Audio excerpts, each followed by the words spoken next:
Siege of Boralus is a returning dungeon for Season 1 of The War Within. The dungeon starts with a 34-minute timer, so as long as you complete the dungeon within that window, you will upgrade your key.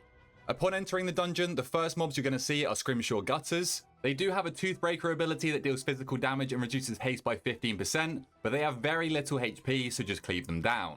Scrimshaw Enforcers cast Shattering Bellow, dealing a decent amount of party-wide damage and interrupting any spellcasting for 1.5 seconds. Use the defensive and try not to be casting when this goes off. They will also use Slobber Knocker, a frontal cone that deals massive damage on impact and knocks players back. Be sure to sidestep out of this. Iron-Tide Wave Shapers cast Brackish Bolt, dealing moderate damage to a random target. Kick this when possible, but be sure to have kicks or stops for their watertight shell. This will put a 90% damage reduction on the mob, and when it expires, it explodes, dealing a huge amount of party-wide damage, but more importantly, it also stuns everybody for 4 seconds. Make sure this cast doesn't go off, however you can purge or dispel it before it explodes as a last resort. Black Tar Bombers hurl bombs of burning tar at a random player. This deals fire damage on impact and fire damage over time to anybody stood inside the pool. Move out of the large orange swirlies to avoid this. They also throw Firebomb at a random player, dealing a substantial amount of fire damage, so press a defensive if targeted. Iron-Tide Raiders will use Iron Hook to grip you in, and follow up with the Savage Tempest, dealing massive amounts of damage to anybody in melee. You'll need to immediately run out from under the mob here. Finally, in this area we have Riptide Shredders, which use Singing Steel. This deals a good chunk of physical damage and leaves a physical dot on their target. Use the defensive for this when possible. They will also randomly leap behind a player with Iron Ambush, dealing a decent amount of physical damage, so healers should aim to keep everybody topped. Chopper Redhook doesn't act like standard bosses, and instead of meleeing the tank, he will target a random player with On the Hook, fixating on them and chasing them down. While this fixate is active, he has a stacking movement speed buff in Boiling Rage. In order to stop this fixate, kite the boss into the heavy ordnance or bombs which spawn throughout the fight, as when the boss comes into contact with these bombs, he will be stunned and take 50% increased damage for 10 seconds, so also be sure to focus him at this point. Ideally, the boss will be kited through each heavy ordnance before their 50-second timer expires, but if there are any remaining, a player must pop an immunity or personal defensive to soak them to prevent a massive explosion that deals a lot of group-wide damage. After the stun wears off, Redhook will cast Iron Hook into Gore Crash, pulling all players in and slamming the ground for massive amounts of physical damage. Make sure that you move out of this. Throughout the fight, the boss will also spawn Iron-Tide Powder Shots and Iron-Tide Cleavers. Tanks should group these adds up on the boss and try and aim the cleavers away from the group, as they will cast Heavy Slash, sending out a wave of swirlies that will deal a lot of physical damage and also stun anybody caught. Powder Shots also constantly cast Molten Slug, so keep an eye out if you're targeted so you can press a defensive to help out your healer. These adds do need to die so that you don't get overwhelmed when more spawn, so if they are living a little too long, focus them and get them down. After Redhook, you'll encounter Iron-Tide Curse Blades. These mobs do a decent amount of upfront arcane damage, but more importantly, put a curse on your tank that increases all damage taken by 15%. Be sure to decurse this as much as possible. Ashbane Commanders cast Bolstering Shout, bolstering their allies and reducing all damage they take by 45% for 8 seconds. Make sure you kick this, but magic purges can be used as a backup. They also have an Azerite Charge, which will target a random player and charge at them, dealing a lot of arcane damage. If you're targeted, press the defensive and move out of the group, as the charge hits anybody within 8 yards of the impact. In order to get to the next part of the dungeon, you need to get past the firing squad. Hide behind the crates on the right shown here, wait for the first rounds to go off, and then run as fast as you can towards the mobs to cancel the Ashbane Spotter's Iron Volley. Spotters will also fire off sighted artillery, marking a player and following them with a bombardment of shots for 6 seconds. This deals massive arcane damage to anybody in the circles, so if you're targeted, try and kite these away from the group and everyone else should avoid being hit. You'll also want to keep a root or snare effect on spotters at all times to prevent them casting evasive, as they can run off and pull random mobs, slowing your dungeon down. Ashbane Deckhands hit the tank with Crimson Swipe, dealing physical damage and increasing damage taken by 5% for 10 seconds. This effect does stack, so be ready to press mitigation if stacks get out of control. Ashbane Cannoneers fire a large cannon that inflicts massive arcane damage in a path. Tanks should aim to face this away from the group where possible, but all players are responsible for moving out if needed. The second boss of the dungeon is Dread Captain Lockwood. Similarly to the spotters we just fought, try and keep a root or snare up on the boss at all times to prevent her gaining the evasive buff, as she will leap around and potentially cast Gut Shot if nobody is in melee range. This deals a lot of physical damage to a random player and also leaves a nasty physical dot for 8 seconds.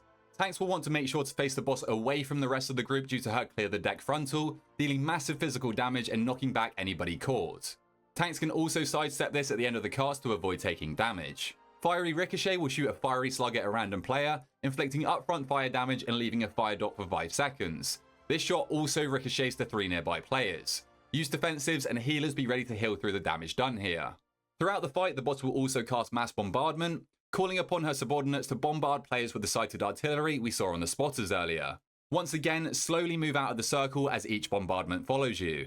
At 66% and 33% HP, the boss will use Withdraw to jump back to her ship and spawn 2 deckhands and a cannoneer.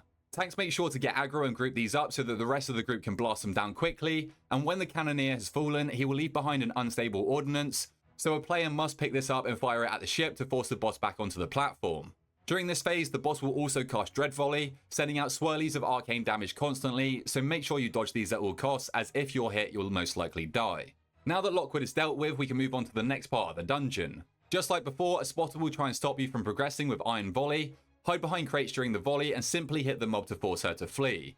First up, we have Bilge Rat Demolishers. Their terrifying raw cast will fear anyone caught for 4 seconds, be sure to move out of melee range to avoid this. They also have a Crushing Slam cast that will do heavy party-wide damage that cannot be stopped, so use defensives for this if needed. Bilge Rat Buccaneers cast Banana Rampage, inflicting a large amount of physical damage to all nearby enemies, range this cast when possible. They will also leave bananas on the floor that stun anybody caught for 2 seconds, so you must watch your feet. Bilge Rat Pillagers cast Stinky Vomit on a random target. This deals upfront nature damage and leaves a nasty nature dot on the target, so kick this cast when possible, but if it does go off, then be sure to use a disease removal. Bilge Rat Tempests have 2 casts. Choking Waters chokes a random target, inflicting massive amounts of nature damage over time and also silencing the target for 6 seconds. This is your priority kick in this area. Any spare kicks can be used on Water Bolt to prevent random chip damage going out, which can be fatal with bad overlaps. Bilge Rat Cutthroats hit the tank with Rotting Wounds, dealing nature damage on impact and leaving a nature dot that reduces all healing received by 25% for 15 seconds. It's extremely important to remove this disease when possible. Up next, we have another spotter surrounded by Ashvane Snipers. Snipers will cast Shoot and Ricochet at random players. Try and keep an eye on how many are being cast on you and use a defensive if necessary. You can also line these casts, but it can be slightly awkward. Ashvane Destroyers will cast Ferocity. You can stop this to prevent them getting a 65% haste buff, but if it does go off, try and soothe it. Ashvane Invaders will occasionally coat their blades with Stinging Venom, granting them a chance to inflict the tank with a stacking nature dot. This can get out of hand fast, so be sure to remove it when you can. I'd recommend to try and clear as much trash in this area as possible before pulling the next boss, as you will need to move around a lot during the fight.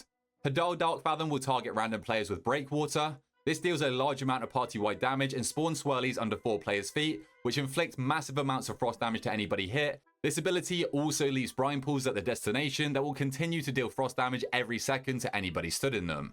Try and position away from the pillar in the center before this cast goes off, as you'll need the space around the center pillar for the boss's next mechanic. At 100 energy, the boss will cast Tidal Surge, conjuring walls of water at the edge of the boss arena that surge across the space, dealing fatal damage to anybody caught inside the wave. Use the statue in the middle of the room to avoid being hit here. This mechanic has slightly changed recently, as the boss will now send out a second wave 4 seconds after the first, so be ready to position for the next wave immediately. Throughout the fight, the boss will also cast Crashing Tide, a frontal ability that sends out a wave of swirlies that will also leave brine pools we saw earlier. Tanks should be sure to face this boss away from the party and the statue for this mechanic, and also sidestep the cast themselves when it goes off. Viq'Goth is an interesting boss as it doesn't actually take damage from players directly. In order to take them down, players must fire 3 cannons at the boss to chip away at their HP. Upon arrival, the cannons are broken, so your goal is to free the engineers caught in the gripping terror tentacles to fix them. However, gripping terrors are not your first priority. Demolishing terrors will constantly cast Slam, dealing massive amounts of party-wide damage, and they will also cast Hole Cracker when not engaged in melee combat, so it's extremely important for tanks to be on them or you will most likely wipe to them massive amounts of physical damage. After the Demolishing Terror has been defeated, swap to the Gripping Tentacle to free the engineer in order to enable the cannon. Have one player jump in the cannon when it's fixed and fire a shot at the boss, and when the boss has been hit, it will cast Eradication on the cannon, so be sure to hop out quickly and join the rest of your party on the next platform. Viq'Goth will spit Putrid Waters at 2 random players, dealing a lot of upfront frost damage and leaving a nasty frost dot on the target. It's important to dispel these on cooldown to stop the damage they deal. However, upon removal, anyone within 8 yards will take damage and be knocked back, so be sure to move away from allies if you have the dot on you. Whichever player isn't dispelled first should also use a defensive to mitigate some of the dot damage while they wait for the dispel. Everyone also needs to be aware of the boss casting Call of the Deep. This belches a torrent of water swirlies across the platform you're currently on. Make sure to move out of these. After you've defeated all of the tentacles on each platform and fired each cannon, the boss will then fall. But that's it for this boss, and that wraps up Siege of Boralus for Mythic Plus in Season 1. If you're interested in my nameplates, they are from my free plater profile, which can be found inside my Discord. The link will be in the description. And if this guide did help you or a friend out, then please feel free to drop a like down below, subscribe to your boy, and until next time, I'll catch you guys later.